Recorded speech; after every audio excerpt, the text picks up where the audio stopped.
శ్రీ పద్మావతి తాయల వారికి వైశాఖ పౌర్ణమిలో ముఖ్యంగా 3 రోజులుగా వసంతోత్సవ కార్యక్రమం నిర్వర్తించబడును.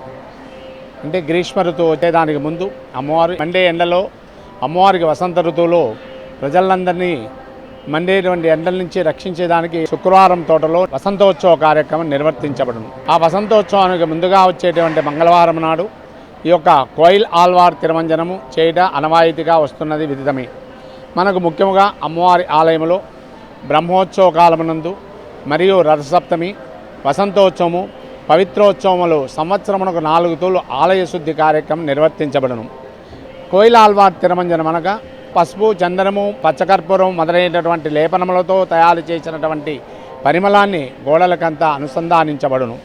మనము ఏ విధముగా పండగ పూట ఏ విధంగా ఇంటిని పరిశుభ్రంగా చేసుకుంటామో అదే అమ్మవారి ఆలయంలో కూడా అదే విధముగా కోయిల్ ఆల్వార్ తిరుమంజనం చేయక అనవాయితీగా వస్తున్నది వితమే.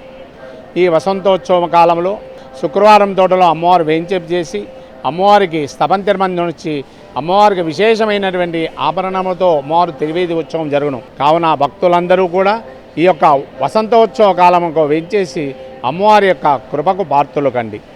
ఓం శ్రీ పద్మావతీ దేవ్యై నమః.